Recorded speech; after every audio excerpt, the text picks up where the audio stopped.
Hi everyone, I'm Anna. Welcome to my channel. In this video, I'm gonna share with you a quick and easy recipe that requires only 5 ingredients and takes less than 20 minutes of your time. All-in-one pan chicken teriyaki. So let's go ahead and start by peeling our potatoes and cutting them into thick wedges.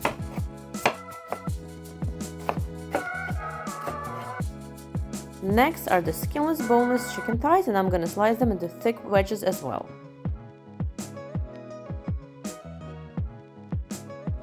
The mushrooms should be sliced in half and then each piece into 3.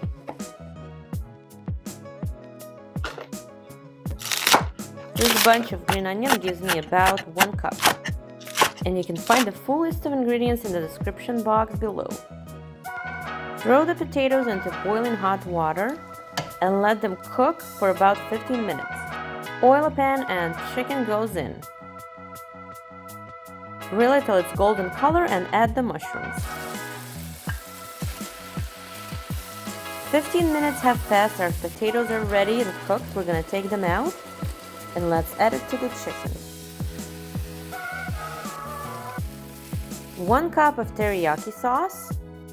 And now that everything is fully cooked, we're going to throw in our green onions. And that's it, our chicken teriyaki is done. This recipe gives us about 5 portions, made with simple ingredients yet full of flavor and delicious. Please don't forget to press that like button and subscribe to my channel. And now my private food critic is gonna give us his opinion. I think he liked it.